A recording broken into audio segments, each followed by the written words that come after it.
వనిత ప్రేరణ ఛానల్కి స్వాగతం. మాలతి, ఈరోజు మన టాపిక్లో చాలామంది పెళ్ళిళ్ళు చేసుకుంటున్నారు, గ్రాండ్గా పెళ్ళిళ్ళు అవుతున్నాయి, కానీ వాళ్ళ వివాహ బంధాలు కొద్ది రోజులు కూడా నిలబట్లేదు. దీని గురించి కాస్త మాట్లాడుకుందాం, డిస్కస్ చేద్దాం. నువ్వు అన్నది correct. Marriages, even love marriages అయినా అరేంజ్ మ్యారేజ్ అయినా సరే పెళ్లి చూస్తున్నారు. ప్యాకేజ్ వెళ్తుంది, అబ్బాయి ఏం చేస్తాడు, అమ్మాయి వెళ్తుంది, అందంగా ఉన్నారా లేదా, ఆస్తులు వెళ్తున్నాయి అనేది చూసుకుంటున్నారు. చూసుకొని దాన్ని చూసి ఏం చేస్తున్నారు, వెంటనే మ్యారేజ్ సెటిల్ చేసుకుంటున్నారు. హాల్ బుకింగ్, తర్వాత నగలు, ఆ తర్వాత ఈవెంట్ ఎంత గ్రాండ్గా చేయాలి ఈవెంట్ అనేది చూసుకుంటున్నారు. చూసుకొని ఆ విధంగా మ్యారేజ్ చేసుకుంటున్నారు. చేసుకున్న తర్వాత with in time of period ఎంత జస్ట్ 1 month లో, నా దగ్గర ఉన్న కేసెస్ లో 1 month 2 months లో కూడా వచ్చిన వాళ్ళు ఉన్నారు. ఎంత తొందరగా మ్యారేజ్ సెటిల్ చేసుకున్నా అంత తొందరగా ఆ మ్యారేజ్ క్యాన్సిల్ చేసుకుంటున్నారు. దీనికి కారణాలు వెతకాలి, అసలు ఏంటి అని జాగ్రత్తలు తీసుకోవాల్సిన అవసరం ఉంది. ఎందుకంటే సమాజంలో ఇట్లానే డైవర్స్ అయిపోతూ ఉంటే రేపు నెక్స్ట్ ఏమైపోతారు, వాళ్ళ లైఫ్ ఏంటి అనేది చాలా అవసరం మనకు. కాబట్టి దీనికి అసలు కారణాలు ఏంటి అనేది మనం కొంతవరకు విశ్లేషించడానికి, దీన్ని సమాజంలో ఆపలేమా, మనము దీన్ని ఎలా అరికట్టలేమా, దీనికి తల్లిదండ్రులు కారణమా, పిల్లల కారణమా, పిల్లల యొక్క ప్రవర్తన కారణమా, ఏది మాలతి? దీని గురించి కొంచెం వివరంగా చెప్పు, మాట్లాడుకుందాం. మనము ఒకటి విశ్లేషిస్తే ఏమవుతుందంటే, పెళ్లి చేసుకునేటప్పుడు ఫస్ట్ అరేంజ్ మ్యారేజ్ గురించి మాట్లాడుకుందాం. అరేంజ్ మ్యారేజ్ గురించి మాట్లాడినప్పుడు పేరెంట్స్ ఈ మధ్య ఎక్కువ మ్యాట్రిమోనియల్ ద్వారానే చూస్తున్నారు. ఎందుకంటే ఎవరికి రిలేషన్స్ తగ్గిపోతున్నాయి, బంధాలు తగ్గిపోతున్నాయి, అటాచ్మెంట్స్ తగ్గిపోతున్నాయి, న్యూక్లియర్ ఫ్యామిలీస్ ఎక్కువైపోతున్నాయి, మ్యాట్రిమోనియల్కి వెళ్తున్నారు. మ్యాట్రిమోనియల్ లో వాడు ఇచ్చేది కరెక్టా తప్ప అనేది కూడా చూడలేకపోతున్నారు. వాళ్ళు చాలా వరకు తప్పు కూడా ఇవ్వచ్చు. అయితే వీళ్ళు మ్యాట్రిమోనియల్ చూసి ఫస్ట్ చూసేది ఏంటి, అబ్బాయి బాగున్నాడా అమ్మాయి బాగున్నాడా అందరం చూస్తున్నారు. ఆ తర్వాత ప్యాకేజ్ అనేది చూస్తున్నారు. వాడు ఎంత జరిగాడు, ఐఐటీనా ఐఏఎం, అమ్మాయి ఎంత ప్యాకేజ్, ఇంకా బయట ఉన్న వాళ్ళైతే H1B ఉందా, తర్వాత I40 ఉందా, ఆ తర్వాత వీసా ప్రాసెస్ స్టేటస్ ఏంటి, ఇలాంటివన్నీ చూస్తున్నారు. కానీ ఆ అబ్బాయి ఎలాంటి వాడు, వాళ్ళ ఫ్యామిలీ ఏంటి, ఫస్ట్ వాళ్ళ గురించి ఎంక్వైరీ చేయాలనేది ఎవ్వరూ ఆలోచించట్లేదు. చెప్పాలంటే వాళ్ళ ఫ్యామిలీ ఎక్కడ ఉంటుంది మనకు తెలియదు. కానీ పేరెంట్స్ అరేంజ్ మ్యారేజెస్ లో ఫస్ట్ మనం ఆలోచిస్తే పేరెంట్స్ ఫస్ట్ ఒక స్టెప్ ముందుకు తీసి, ఫస్ట్ పిల్లలకు తెలియదు, పిల్లలు వాళ్ళ ఈ సమాజంలో తగ్గట్టుగా వాళ్ళు ఎంతసేపు ప్యాకేజ్ ఉందా, అందంగా ఉండడం అనేది చూస్తారు. తల్లిదండ్రులు ముందుకెళ్ళి వాళ్ళ ఫ్యామిలీ బ్యాక్గ్రౌండ్ ఏంటి, వాళ్ళ ఫ్యామిలీ ఎలాంటిది, ఆర్థికంగా వదిలేసి, ఆర్థికంగానే కాదు ఇప్పుడు చాలా మంది ఆర్థికంగా ఎంతో పెద్ద, నా దగ్గర ఉన్న కేసెస్ లో చాలా మంది అబో 20-30 lakhs అబో ఉన్న వాళ్ళు, ప్యాకేజెస్ ఉన్న వాళ్ళు డైవర్స్ వస్తున్నారు. నిజంగా ఆర్థిక సమస్యలు ఉన్న వాళ్ళు ఎవరు డైవర్స్ రావట్లేదు. ఎందుకంటే వాళ్ళకు సమస్య అంటూ ఆర్థికంగా ఉంది కాబట్టి వాళ్ళ ఫోకస్ అంతా ఆర్థికం మీదనే వాళ్ళు ఉంటుంది. వీళ్ళకి శాలరీస్ ఉంటున్నాయి, డబ్బులు ఉంటున్నాయి, పెళ్లి అయిపోయిన తర్వాత ఇండివిజువాలిటీ కోసం వెళ్తున్నారు. అందుకని చెప్పి మన అమ్మాయి మెంటాలిటీ ఏంటి, మన అమ్మాయికి సపోజ్ మన అమ్మాయికి సంబంధం చూస్తుంది, మన అమ్మాయి మెంటాలిటీ ఏంటి, ఎలాంటి అబ్బాయి కావాలి, మన అమ్మాయికి ఉన్న రిక్వైర్మెంట్స్ ఏంటి, ఆమె హై రిక్వైర్మెంట్స్ పెడితే మనం మన పిల్లలకి ఇలా కాదు ఇలా సంజాయించుకోవాలి. అబ్బాయిని చూసేటప్పుడు అన్ని చూసుకొని వాళ్ళతో వెళ్ళి వాళ్ళ ఫ్యామిలీ గురించి ఎంక్వైరీ చేసి వాళ్ళతో మాట్లాడి, అమ్మాయి అబ్బాయి కూడా ఇప్పుడు ఒకప్పుడు అంటే పెద్దలు చెప్పగానే చేసుకునేవాళ్ళు, ఇప్పుడు అలా కాదు. కాబట్టి అమ్మాయి అబ్బాయి కూడా 2-3 times కలిసి మాట్లాడుకోవాలి. పేరెంట్స్ కూడా కలవాలి, వాళ్ళతో కలిస్తే ఒకసారి కాకుండా ఒకసారైనా అబ్బాయి మెంటాలిటీ ఏంటి, ఎలా ఉన్నాడు, మనకి సూట్ అవుతుందా లేదా అనేది ఆలోచించడానికి అవకాశం ఉంటుంది. ఈ విషయాలలో పిల్లలకు తల్లిదండ్రులకి ఇద్దరికి అవగాహన ఉండాలి. అవగాహన ఉంటే పిల్లలకి ఎట్లాంటి వాళ్ళైతే సెట్ అవుతారో అనేది పేరెంట్స్కి తెలుస్తుంది. తర్వాత పిల్లల మెంటాలిటీని బట్టి పేరెంట్స్ ఈ సంబంధాలు చూడడానికి ముందుకు వెళ్తూ అనమాట. నువ్వు చెప్పే దాంట్లో ఇది కూడా ఈ రకంగా కూడా ఉంటే బాగుంటుంది అని అనిపిస్తుంది. అదే కరెక్టే నువ్వు చెప్పేది. ఇప్పుడు పేరెంట్స్ ఇమ్మీడియట్గా ఫస్ట్ పిల్లలు ఒక సంబంధం చూస్తే అబ్బాయి కానీ అమ్మాయి కానీ వాళ్ళకి ఏం కావాలని మనం అడగాలి. వాళ్ళ కోరికలు ఉంటాయి, చాలా ఉంటాయి. ఎక్కడైనా 100% దొరకదు. మనం అనుకున్న 100% క్వాలిటీస్ ఉండవు. మనం ఒకటి అనుకొని ఆర్ట్ వేసినా కూడా దాంట్లో ఏదో ఒకటి మిస్ అవుతుంది. అలాంటి మనుషులు 100% మనకు పార్ట్నర్స్ మనం అనుకున్నట్టు అంటే దొరకదు. అయితే పిల్లలు చెప్పిన దాంట్లో పిల్లల అందము, ఆ తర్వాత ఆస్తి, ఆ తర్వాత మంచి చదువు, ఎడ్యుకేషన్, ఇంకా యాక్టివ్ ఉండడం, ఇవన్నీ ఏమో కామన్, ఇవన్నీ అందరూ కావాలని అనుకుంటారు, అవి దొరకవు. దాంట్లో ఏది అడ్జస్ట్ అవ్వగలుగుతాము, ఏది లేకున్నా పర్వాలేదు, ఏది ప్రయారిటీ అని తల్లిదండ్రులు పిల్లలతో కూర్చొని మాట్లాడుకోవాలి.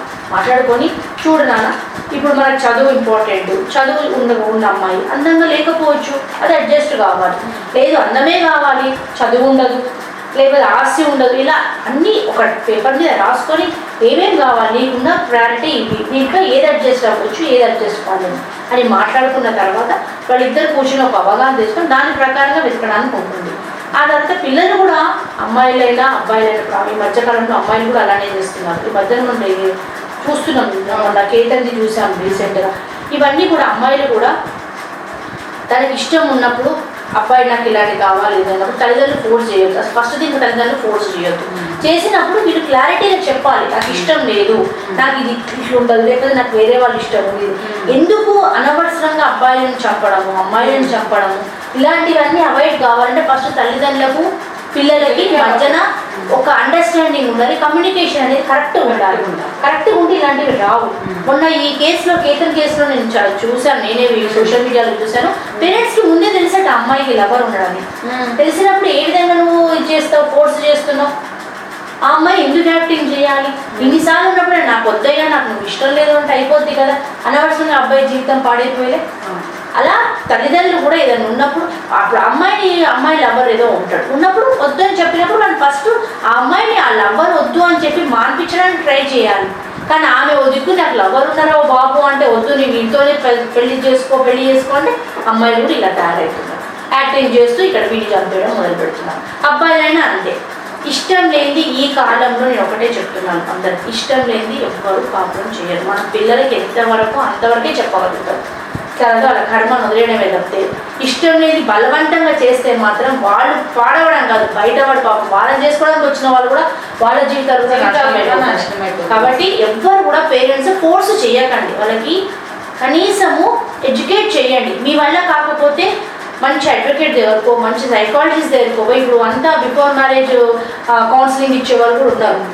మా దగ్గర కూడా ఎంతోమంది వస్తూ ఉంటారు. వాళ్ళ దగ్గరికి వెళ్ళి వాళ్ళు హెల్ప్ తీసుకోండి. హెల్ప్ తీసుకొని వాళ్ళు మారగలుగుతారా, లేదంటే అబ్బాయినే లేదు ఆ అమ్మాయి ఆ అబ్బాయినే చేసుకుంటా, అబ్బాయినే చేసుకుంటా అన్నప్పుడు ఆలోచించండి, పిలిపించి కూర్చోబెట్టి మాట్లాడండి. అంతేగాని ఖచ్చితంగా చేస్తే ఇప్పుడు ఏమైపోతుంది చెప్పండి. ఇప్పుడు ప్రతిరోజు ఈ సంవత్సరంలోనే మనం 6 చూసాం ఇలాంటివి. ప్రతిరోజు ఇలాంటివే వస్తున్నాయి న్యూస్. దానివల్ల ఇప్పుడు 2 ఫ్యామిలీలు, 2 అబ్బాయి అమ్మాయి, కొన్ని ఈ అమ్మాయి అన్నా ఆయన చంపేసింది అయిపోయింది, ఈ అమ్మాయి ఇప్పుడు హ్యాపీగా ఉంటుందా లవర్తో? ఉండదు, ఈమె లైఫ్ స్పాయిల్. ఇది ఒక్క విధంగా ఆలోచించాలి. పిల్లలు క్షణికావేశంతో చేస్తున్నారు. పేరెంట్స్ ఏమైంది, పేరెంట్స్ కూడా తొందరపడకండి. కూర్చొని ఏదో పెళ్లి చేయాలి, ఏజ్ వచ్చింది పెళ్లి చేయాలి అని కాదు, కూర్చోబెట్టి మాట్లాడి వాళ్ళకి ఎడ్యుకేట్ చేయండి, హెల్ప్ తీసుకోండి. ఎవరైనా నైపుణ్యం ఉన్న వాళ్ళతో హెల్ప్ తీసుకొని ఒక కౌన్సిలింగ్ ఇచ్చి వాళ్ళకి అవగాహన కల్పించి మ్యారేజ్ చేయండి.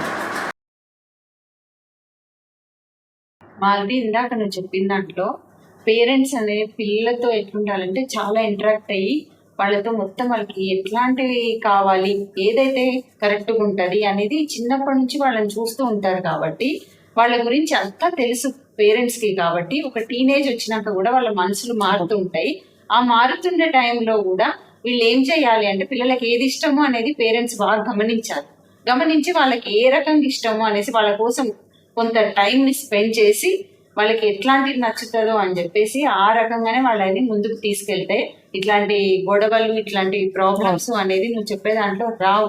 కానీ ప్రతి పేరెంట్ కూడా ఇది ఆలోచించాలి. టైం స్పెండ్ చేయట్లేదు ఈ మధ్యన పిల్లలతో. ఏ పేరెంట్ కూడా టైం స్పెండ్ చేయట్లేదు. టైం స్పెండ్ చేయకపోగా పిల్లల్ని కోపాలతోని ఏదో చేయడానికి పేరెంట్స్ కూడా వెళ్తున్నారు. దాంతో ప్రాబ్లమ్స్ వస్తున్నాయి. నేను ఫస్ట్ చెప్పేది ఏంటంటే పేరెంట్స్కే చెప్తున్నా, పేరెంట్స్ ఎట్లుండాలి, పిల్లలతో చాలా ఫ్రెండ్లీగా ఉండండి. అన్ని విషయాలు మనతో షేర్ చేసుకుంటారు వాళ్ళు. అది కరెక్ట్ ఏంటి తప్పేంటి వాళ్ళకి చెప్పి చూడాలి. అయినా మారకపోతే అప్పుడు వాళ్ళ దారిలోకి మనం వెళ్ళడానికి ట్రై చేయాలి. వాళ్ళకి ఏ ప్రాబ్లమ్స్ వచ్చినా మనం దాన్ని సాల్వ్ చేసేటట్లు ఉండాలి. కానీ వాళ్ళు ప్రాబ్లం క్రియేట్ చేసిందని చెప్పి వాళ్ళని చంపేయడము, మీరు చెప్పే దాంట్లో ఈ విధంగా చేయడము ఎంత నష్టము. పేరెంట్స్ పిల్లల్ని కోల్పోవడం అంటే అది ఎంత బాధాకరం కదా. కరెక్టే. అది పెళ్లికి ముందు ఏమో ఇట్లా చేస్తున్నారు, పెళ్ళైన తర్వాతనేమో ఓవర్ ఇన్వాల్వ్మెంట్ అవుతుంది. ఓవర్ ఇన్వాల్వ్మెంట్ అవడం వల్ల అట్లా కూడా మ్యారేజెస్ ఫెయిల్ అవ్వడానికి కారణాలు అవుతున్నాయి. మీరు చెప్పినట్టు తల్లిదండ్రులు తీసుకోవాల్సిన జాగ్రత్తలు ఉన్నాయి పిల్లల విషయంలో. పిల్లల పెళ్ళిళ్ళలో తల్లిదండ్రులు ఎలాంటి జాగ్రత్తలు తీసుకున్నామో ఇప్పుడు మనం మాట్లాడుకున్నాం. అదేవిధంగా అమ్మాయి అబ్బాయి కూడా ఎలాంటి జాగ్రత్తలు తీసుకోవాలి అనేది మాట్లాడుకుంటే ఏంటంటే అమ్మాయి ఒకటి ఆలోచించాలి, తనకేమి కావాలి అనేది ఒక అవగాహన కావాలి. ఫస్ట్ తనకి జాబ్, హై జాబ్ కావాలా, లేకపోతే మంచి వ్యక్తి, అర్థం చేసుకునే వ్యక్తి కావాలా, ఆస్తి కావాలా, ఇలాంటివన్నీ కోరికలు సహజం అందరికి ఉండడం. ఇలాంటివి మాట్లాడుకొని వాళ్ళ పేరెంట్స్తో కూర్చొని మాట్లాడుకొని ఆ తర్వాత ఏదైనా సంబంధం వచ్చినప్పుడు వాళ్ళు జాగ్రత్తగా ఆలోచించాలి. ఫస్ట్ ఆ అమ్మాయి అబ్బాయితోని ఒక 2-3 సార్లు మాట్లాడాలి. మన టైంలో అంటే వెనుక టైంలో అయితే మాట్లాడకుండా పేరెంట్స్ చెప్పగానే చేసుకునేవాళ్ళు. ఇప్పుడు మాట్లాడాలి కంపల్సరీగా. ఇప్పుడు డేటింగ్లు, ఆ తర్వాత లివింగ్ రిలేషన్స్ అలాంటివన్నీ నేను చెప్పను, కానీ ఒక 2-3 సార్లు కూర్చొని మాట్లాడము. వాళ్ళ ఫ్యామిలీతో కూడా, ఓన్లీ లవ్ అంటే ఇద్దరు వ్యక్తుల మధ్యన, పెళ్ళంటే ఇద్దరు ఫ్యామిలీల మధ్యన, కాబట్టి వాళ్ళ ఫ్యామిలీలో కూడా కలవాలి, కలిసి కూర్చొని మాట్లాడాలి. మాట్లాడి నేను వీళ్ళకి సరిపోతానా, లేకపోతే వాళ్ళ అలవాట్లకు నేను మారగలుగుతానా. ఈ అమ్మాయి ఒక్కతే వెళ్ళి మొత్తం ఫ్యామిలీని మార్చలేదు కదా, ఫస్ట్ ఆ అమ్మాయి మారాలి. ఆ అమ్మాయి మారి ఆ తర్వాత మెల్లిమెల్లిగా మనం కావాలంటే మార్చుకోవచ్చు. అది ఆలోచించాలి అమ్మాయి. ఎంతసేపు ఆయనకి ఎంత ప్యాకేజ్ వస్తుంది, లేదంటే నేను వింటున్నాను ఆ పెళ్ళయ్యాక హనీమూన్కి ఎట్లా వెళ్దాము, మన ఇద్దరం ఎట్లా ఇట్లుందాం, అవి కాదు ఇంపార్టెంట్. అవన్నీ న్యాచురల్గా అయిపోతూనే ఉంటాయి. ఫస్ట్ నేను వీళ్ళ ఫ్యామిలీ ఎన్ని రోజులు ఉంటుంది హనీమూన్, కొన్ని రోజులు పోయి వస్తారు, తర్వాత ప్రేమ అనేది కొన్ని రోజులు ఉంటుంది, తర్వాత బాధ్యతలు ఉంటాయి, వాళ్ళిద్దరు నిత్య జీవితంలో కలిసి ఉండాలి. ఇవన్నీ కూడా మాట్లాడుకోవాలి అమ్మాయి. మాట్లాడుకుని ఈ మధ్యన అమ్మాయిలు వంటలు చేయడం సరిగ్గా లేదు.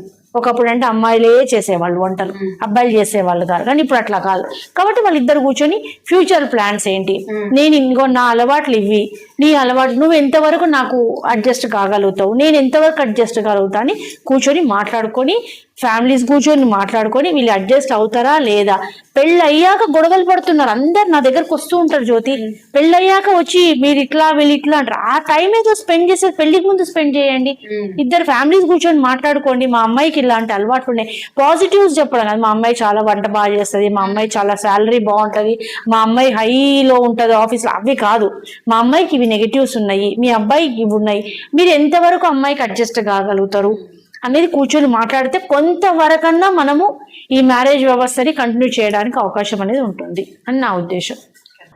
అబ్బాయిలు కూడా కొన్ని జాగ్రత్తలు తీసుకోవాలి. అందము అవన్నీ చూడొద్దు అనమాట అమ్మాయిల లోపల. తర్వాత వాళ్ళకి కొంచెం అవగాహన కూడా, మా ఫ్యామిలీ ఇలా ఉంటుంది, మీ ఫ్యామిలీ ఈ రకంగా ఉంటుంది అనేసి చెప్తూ ముందే అనమాట వాళ్ళతో కొంచెం మాట్లాడుకోవాలి. అబ్బాయిలు నువ్వు చెప్పింది కరెక్టే. అబ్బాయిలు కంపల్సరీగా అమ్మాయిల దగ్గర అందం అనేది ఫస్ట్. అబ్బాయిలు మన సమాజంలో ఏముందంటే అమ్మాయిలు అనగానే అందంగా ఉండాలి అనుకుంటారు. సరే ఉండొచ్చు, తప్పు కాదు. అమ్మాయిల అందము, తర్వాత ఎడ్యుకేషను, ఆ తర్వాత ఇప్పుడు ఈ మధ్యకాలంలో వాళ్ళకు కూడా ప్యాకేజ్ ఎంత వస్తుంది, ఇవన్నీ చూస్తున్నారు. మరి ఇప్పుడు మన అమ్మల కాలం వాళ్ళ కాలం చూస్తే వాళ్ళు ఓన్లీ వంట చేసేవాళ్ళు, ఇంటి పనులు చేసుకునేవాళ్ళు. అబ్బాయిలు ఎట్లా తయారవుతున్నారంటే మా అమ్మలాగా వంట చేయాలి, ఉద్యోగాలు చేయాలి, మరి ప్యాకేజీలు నాతో సమానంగా ఉండాలి, అన్నీ ఉండాలి. అంటే వాళ్ళు మనుషులే కదా. ఈ కాలం అమ్మాయిలు మార్నింగ్ లేచి నైట్కి వెళ్ళిపోయి నైట్ షిఫ్ట్లు, మార్నింగ్ షిఫ్ట్లు అయితే ఎట్లా ఎక్స్పెక్ట్ చేస్తారు అమ్మాయిల నుంచి.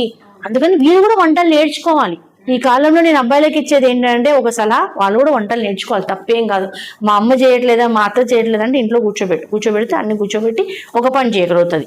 కానీ ఉద్యోగాలు చేయాలి, అవి చేయాలంటే కొంతమంది చేయగలుగుతారేమో. అందుకని వీళ్ళు కూడా చేసుకొని, అందుకే అబ్బాయిలు ఏం చేయాలంటే ఫస్ట్ నేను ఇంతవరకు సహకరించగలుగుతాను, నువ్వు ఇంతవరకు చేయగలుగుతావు. ఆ తర్వాత మనకు ఒక ఆనవాయితీ ఉంది, ఏమని, ఆ అమ్మాయిలు అబ్బాయిల ఇంటికి వెళ్ళాలి, అత్తగారింటికని. ఇప్పుడు అంత న్యూక్లియర్ ఫ్యామిలీస్ అయినాయి. అయినా కూడా మా ఫ్యామిలీలో ఇలా ఉంటారు, మా నాన్న ఇలా, మా అమ్మ ఇలా, మా అక్క ఇలా. ఫస్ట్ ఏ అబ్బాయి అయితే అమ్మ నాన్నకు విలువిస్తారు, ఆటోమేటిక్గా భార్య విలువిస్తారు. అబ్బాయి ఏం చేస్తున్నాడు, తన పబ్బం కలగడానికి అమ్మ దగ్గర అమ్మ మాట, భార్య దగ్గర భార్య మాట మాట్లాడుతున్నాడు. మాట్లాడేసరికి వాళ్ళిద్దరి మధ్యన కమ్యూనికేషన్ గ్యాప్ అనేది ఏర్పడుతుంది. కానీ అందరు అంటారు కోడలు ముఖ్యమని, కోడలిది బిహేవియర్ ముఖ్యమే, కానీ కొడుకు స్తంభం లాంటి వాడు. కొడుకు అనేటోడు ఫస్ట్ తల్లిదండ్రులకు వాల్యూ, పెళ్ళాం దగ్గర ఏం చెప్పాలి, మా అమ్మ నాన్న ముఖ్యం, మా అమ్మ నాన్నకి గౌరవం ఇయ్యి, ఏమైనా ప్రాబ్లం ఉంటే నాతో షేర్ చేసుకో, కానీ వాళ్ళతో మంచిగా ఉండు అని చెప్పాలి. తల్లిదండ్రులకు ఏం చెప్పాలి, అమ్మ భార్య నన్ను నమ్ముకొని వచ్చింది, ఆ అమ్మాయిని ఏమనకు, ఏదైనా ఉంటే నాతో చెప్పు అని చెప్పాలి. ఆమెకు నువ్వు విలువిస్తే తల్లిదండ్రులు విలువిస్తారు. అలా చెయ్యాలి. కానీ అబ్బాయిలు చాలా మంది అలా రెస్పాన్సిబిలిటీ తీసుకోకుండా నీకు అమ్మాయి ఏమో మోడ్రన్ లుక్ ఉండాలి. ఇప్పుడు నేను కొన్ని మ్యాట్రిమోనీలో చూస్తున్నా, మోడ్రన్ లుక్ ప్లస్ పాత పద్ధతులు కూడా పాటించాలట. అదేమన్నా మిషనా లేకపోతే ఇంకేమన్నా, మనం ఏం మిషన్లో తయారు చేసుకున్నా కూడా అట్లా రాదు ఏదైనా కూడా. అందుకని కొంతవరకు మన ఆశలకు కోరికలకు కొన్ని ఆనకట్ట వేస్తూ ప్రాక్టికల్గా ఆలోచించాలి. ఎంతవరకు చేస్తారు వీళ్ళు, మనం ఎంతవరకు వాళ్ళకి అడ్జస్ట్ కాగలుగుతాము అనేది మాట్లాడుకొని వీలైతే అమ్మాయిని తీసుకెళ్ళి వాళ్ళ ఫ్యామిలీతో వీళ్ళు ట్రిప్లు వెళ్ళడము, వీళ్ళు డేటింగ్ చేయడం కాదు, ఫ్యామిలీస్తో కలవాలి. కలిపి కూర్చోబెట్టి ఇవి మా ఇంట్లో ప్రాబ్లమ్స్ ఉన్నవి, ఇవి ఉన్నాయి, పెళ్లికి ముందు అన్నీ మాట్లాడుకోవాలి, ఓపెన్గా మాట్లాడుకోవాలి. ఇంకోటి ఈ మధ్యకాలంలో నేను వింటుంది, నా ఎక్స్పీరియన్స్లో నా దగ్గరకు వచ్చిన వాళ్ళు ఏం చేస్తారంటే అదేదో గ్రేట్ అనుకుంటారు. ఈ మధ్యకాలంలో కాలేజీలలో ప్రతి ఒక్కరికి ఏదో ఒక స్టోరీస్ ఉంటాయి, చిన్న చిన్నవి అన్నీ చెప్పుకుంటారు ముందే. అవసరమా? పెద్ద పెద్ద ఉండి ఓకే పెళ్ళి అయిపోయింది డైవర్స్ అయిందంటే ఆ చిన్న చిన్న విషయాలు అన్ని చెప్పుకుని ఏమంటున్నాడంటే మొన్న ఒక అబ్బాయి వచ్చాడు, నేను చెప్పానండి అది ఎప్పుడో గొడవ అయ్యాక మ్యారేజ్ అయ్యాక 3-4 months తర్వాత ఆ అమ్మాయి వచ్చేసి నీకు ఇలా ఉంది అందుకే నువ్వు ఆ అమ్మాయినే మనసులో పెట్టుకున్నావు అని గొడవ చేస్తుంది అంటే మరి ఎందుకు చెప్పావయ్యా బాబు, ఏదో కాలేజ్లో అయ్యిందేమో ఏదో అంటే నేను నిజం చెప్తే ఆ అమ్మాయి కూడా నిజం చెప్తుందని. నిజం చెప్పి ఏం చేసుకుంటారు, కాలేజీలో అయినాక స్కూల్లో అయినాక చిన్న చిన్నవి అవుతూ ఉంటాయి ఏవో, అదేదో ఇన్ఫాక్చుయేషన్ ఆ టైంలో అయిపోతుంది. అవన్నీ చెప్పాల్సిన అవసరం ఉందా? అబ్బాయిలు అమ్మాయిలకి ఏవి షేర్ చేసుకోవాలి, ఇవన్నీ పనికిమాలయాన్ని మాట్లాడుకొని తర్వాత పెళ్ళయ్యాక ఇదే పెద్ద ఇష్యూస్ అయిపోతాయి. పెళ్లికి ముందు నీకొకరుండే, నా దగ్గరకు వస్తాయి కేసులు, పెళ్లికి ముందు వీళ్ళకొకరుండే, వీళ్ళిద్దరు కొట్లాడుకోవడం కాదు, వాళ్ళని కూడా తీసుకొచ్చి వాళ్ళవన్నీ వీళ్ళ కలుపుతారు. ఇలాంటివి కాదు. మాట్లాడుకోవాల్సింది ఏముందంటే మన బాధ్యతలు ఏంటి, మనం ఎలా ఉండాలి, నా అలవాట్లు ఏంటి, నీ అలవాట్లు ఏంటి, నేను ఎంతవరకు మారగలుగుతా, నువ్వెంతవరకు మారుతావు, ఫ్యామిలీస్తో ఎలా ఉంటుందని మాట్లాడుకోగలగాలి. మాట్లాడినప్పుడు కొంతవరకన్నా కూడా మనం ప్రాక్టికల్గా ఉంటే ఈ ప్రాబ్లమ్స్ అనేది సాల్వ్ అవుతాయని నా ఉద్దేశం. ఇది స్టార్టింగ్ లోనే మాట్లాడుకోవడం వల్ల ఇద్దరికి ఇష్టం ఉంటది కాబట్టి అన్నిటికీ అడ్జస్ట్ అవుతారు. ఇష్టం లేకపోతే అప్పుడే వెళ్ళిపోతారు, అప్పుడే ముందు చెప్పుకుంటారు, లేదు నాకు ఇష్టం లేదు అని చెప్పుకోవడం. వాళ్ళ ఫ్రీడమ్ కూడా ఉంటుంది. 2-3 times కూర్చొని మాట్లాడుకుంటే వాళ్ళ ఫ్రీడమ్ కూడా ఉంటుంది. అంతేగాని నాకు ఏమంటారు ఇన్ఫాక్చుయేషన్స్ స్టార్టింగ్ లో నాకు ఇదంటే ఇష్టం, నాకు కూడా ఇదే ఇష్టము అట్లా మాట్లాడుకోవద్దు నిజంగా. అందుకే మీకు ఎవరికైనా ఇట్లాంటివి కాకపోతే కొంతమంది కౌన్సిలర్స్ అయింది, ఇప్పుడు ప్రీ వెడ్డింగ్ కౌన్సిలింగ్ కూడా స్టార్ట్ అయింది కాబట్టి వాళ్ళ దగ్గరికి వెళ్ళండి, హెల్ప్ తీసుకొని మీరు మ్యారేజ్లోకి అడుగు పెడుతున్నప్పుడు, కొత్త జీవితంలోకి అడుగు పెడుతున్నప్పుడు ఇలాంటి హెల్ప్ తీసుకొని వాళ్ళ దగ్గర నుంచి మీరు తీసుకోవడానికి అవకాశం ఉంటుంది. మనము ఒక ఎగ్జాంపుల్ చెప్తాను జ్యోతి, ఒక ల్యాండ్ తీసుకునేటప్పుడు 100 మంది లీగల్ ఒపీనియన్స్ తీసుకుంటాం. ఈ ల్యాండ్ మంచిదేనా, ఎలా ఉంది, ఏదన్నా ఉందా, ఇదా. ఒక ల్యాండ్ గురించి మీరు అలా ఆలోచించినప్పుడు జీవితం, పెళ్ళి అనేది జీవితం. పెళ్లి గురించి మరి ఎందుకు మీకు కుదరదు, మీ పేరెంట్స్ మీకు సపోర్ట్ చేస్తారు, లేకపోతే ప్రేమతో ఏదైనా తప్పు చెప్పొచ్చు, వేరే వాళ్ళ దగ్గర హెల్ప్ తీసుకొని టైం స్పెండ్ చేయండి. టైం స్పెండ్ చేసి అప్పుడు ఆలోచించుకొని వెడ్డింగ్కి వెళ్ళండి. అప్పుడు కొంతవరకు ఇది తగ్గించడానికి అవకాశం ఉంటుంది. ఇంకా నెక్స్ట్ ఏంటంటే చివరిగా ఒక 5 సూత్రాలు పాటించండి. ఏంటంటే అబ్బాయి కానీ అమ్మాయి కానీ ఫస్ట్ ఒకరికొకరు గౌరవం ఇచ్చుకోండి. First important. ఇంకోటి ఎవరు బలవంతం చేయకండి. నాకు ఇలా ఇష్టం నువ్వు అలానే ఉండు, ఆ కాలం పోయింది. ఒకరి బలవం ఏదైనా మీకు నచ్చంది ఉంటే మెల్లిగా చెప్పడానికి చూడండి, మెల్లిగా ఒప్పించండి. ఇలా ఉంటే ఇలా బాగుండదు, ఇలా చెయ్యండి అని ఒప్పించండి, టైం ఇవ్వండి. ఏదైనా గొడవ అయినప్పుడు, ఇద్దరు గొడవ పడుతున్నప్పుడు ఒకరు కామ్ అవ్వండి. ఒకరు కామ్ అయితే ఒక టైం తీసుకుంటే ఆటోమేటిక్గా ప్రాబ్లం సాల్వ్ అవుతుంది. ఒకరు అరుస్తున్నారని చెప్పి ఇంకోరు అరిచి ఇద్దరు పోయేసరికి అది ఎక్కడికో లీడ్ అవుతుంది. ఇంకోటి ప్రతి చిన్న విషయము పేరెంట్స్తో షేర్ చేసుకోకండి, అది ఇంపార్టెంట్. ఎందుకంటే మన చిన్న విషయమే షేర్ చేసుకుంటాం, వాళ్ళు దూరంలో ఎక్కడో ఉంటారు, వాళ్ళు ఏమంటారు ఇది పెద్దదేమో, మా అమ్మాయికి ఏమో అయిపోయింది, మా అబ్బాయికి ఏమో అయిపోయింది. పేరెంట్స్ తో షేర్ చేసుకోండి. పెద్ద విషయాలు తప్పకుండా, చిన్న చిన్న విషయాలు, ఈ రోజు ఇట్లా చేశాడు, ఈ రోజు ఈవినింగ్ లేట్ వచ్చాడు, లేకపోతే ఈమె ఎక్కడికో మీ కోడలు వంట చేయలేదు, ఇలాంటివన్నీ కూడా షేర్ చేసుకోకండి. ఎవరికి 25 ఏళ్ళ లోపు పెళ్ళిళ్ళు అవ్వట్లేదు ఈ మధ్యన, కాబట్టి వాళ్ళకి మెచ్యూరిటీ ఉంటుంది. కాబట్టి మీ ఇద్దరు ఏదైనా ప్రాబ్లమ్స్ వస్తే మీ ఇద్దరు కూర్చోండి, లేకపోతే మూడో వ్యక్తి దగ్గర నైపుణ్యం ఈ కౌన్సిలింగ్ అక్కడికో వెళ్ళి మీకు వెల్ విషయాల దగ్గరికి వెళ్ళి హెల్ప్ తీసుకోండి. అంతేగాని పేరెంట్స్తోని చిన్న చిన్న విషయాలు చేసుకోకండి. తర్వాత ప్రైవసీ అనేది కొంతవరకు ఉంటుంది. ఎంత వైఫ్ అండ్ హస్బెండ్ అయినా కూడా కొంతవరకు ప్రైవసీ ఉంటుంది. ప్రతి దాంట్లో ఇన్వాల్వ్ అవ్వకండి. నేను చెప్పినట్టే నువ్వు వినాలి, నువ్వు చెప్పినట్టే. మొన్న ఒక అమ్మాయి వచ్చింది నా దగ్గరికి, నేను ఏ డ్రెస్ వేసుకున్నా కూడా అంటాడు ఆయన, అందుకని నేను చెప్పినట్టు డ్రెస్ వేసుకోమంటా ఆయనని అంటది. ఈ విషయంలో పెద్ద గొడవలైనాయి. ఎందుకు? అది వదిలేయండి, ఆయన ఇష్టం వచ్చినట్టు ఆయన వేసుకుంటాడు. మీరు ఏదన్నా నీకు ప్రాబ్లం అనిపిస్తే చెప్పండి, కూర్చోబెట్టి 90% జ్యోతి కూర్చుని మాట్లాడుకుంటే ప్రాబ్లమ్స్ సాల్వ్ అయిపోతాయి. ఓన్లీ ఈగోల వల్లనే ఇక్కడ వరకు వస్తున్నారు. ఇప్పుడు నేను 27 ఎక్స్పీరియన్స్ లో అవన్నీ ఫ్యామిలీ కేసెస్ అయిపోతున్నాయి. అన్ని ఈ కేసెస్ లో అన్ని ఈగోల వల్లనే సగం అయిపోతున్నాయి. సగం ఈగోల వల్ల అవుతుంది, సగం పేరెంట్స్ ఇన్వాల్వ్మెంట్ వల్ల అవుతుంది. కాబట్టి ఇవి కాకుండా చూసుకొని మీరిద్దరు కూర్చొని ఒకరికొకరు గౌరవం ఇచ్చుకుంటూ, ఒకరి అభిప్రాయాలకు ఒకరు ఆమోదం తెలుపుతూ, వాళ్ళిద్దరు సామరస్యంగా డిసిజన్ తీసుకుంటే ఒక 50% అయినా మనం ఇది అరికట్టడానికి మనము వీలుంటుందని నా అభిప్రాయం. దీంట్లో పేరెంట్స్ ఎక్కువగా ఇన్వాల్వ్ అవ్వద్దు. ఎంత మించుతే తప్ప పేరెంట్స్ ఇన్వాల్వ్ అవ్వద్దు. అట్లాగైతేనే ఈ ఫ్యామిలీస్ నిలబడతాయి. అందుకని అట్లా అది వాళ్ళిద్దరు కూడా చేస్తూ, వీళ్ళిద్దరిదే కాకుండా పేరెంట్స్ ని కూడా, వాళ్ళ పేరెంట్స్ ని వీళ్ళు గౌరవించాలి, వీళ్ళ పేరెంట్స్ ని వాళ్ళు గౌరవించాలి. నీ ఎంతసేపు ఇప్పుడు నేను చూస్తూ ఉంటాం నిత్య జీవితంలో, మన ఇంట్లో అయినా కూడా బయట అయినా కూడా, మీ అమ్మ ఇట్లా, మీ నాన్న ఇట్లా, మీ అమ్మ ఇట్లా, ఇలాంటివన్నీ మాట్లాడకూడదు. ఎప్పుడు గౌరవించాలి. వాళ్ళ పేరెంట్స్ ని వీళ్ళు గౌరవించాలి, వీళ్ళ పేరెంట్స్ ని వాళ్ళు గౌరవించాలి. ఎవరి పేరెంట్స్ ని వాళ్ళు చూసుకోండి. సరే నీకు అంత పెద్ద ఉదయం లేకుండా వాళ్ళ పేరెంట్స్ కూడా నేను చూడలేను అనుకుంటే వదిలేసేయండి. అమ్మాయి వాళ్ళ పేరెంట్స్ దగ్గరికి వెళ్ళి వస్తుంది, నువ్వు మీ పేరెంట్స్ దగ్గరికి వెళ్ళి, ఇద్దరు కలిసి ఇద్దరికి వెళ్ళండి. ఇలాంటివన్నీ కూడా టిప్స్ తీసుకొని చిన్న చిన్న పెళ్లికి ముందు కంపల్సరీ, ఈ సొసైటీలో ఈ కాలంలో అయితే కౌన్సిలింగ్ కంపల్సరీ. పెళ్లికి ముందు ఇద్దరు కలిసి కౌన్సిలింగ్ తీసుకొని, ఇద్దరు ఎలా ఉండాలనుకొని ఒక ప్రణాళిక ఏర్పరచుకొని, వీలైతే అగ్రిమెంట్ లాగా రాసుకొని, ఇంకా వీలైతే వీళ్ళ నలుగురు వాళ్ళ నలుగురు సంతకాలు చేసుకొని, ఒక అడ్వకేట్ దగ్గరకో కౌన్సిలర్ దగ్గరకో వెళ్ళి కూర్చొని మాట్లాడుకొని ఇలా చేసుకుంటే బాగుంటది అనే విధంగా ఉంటే కొంతవరకు బాగుంటుందని అనుకుంటున్నాను.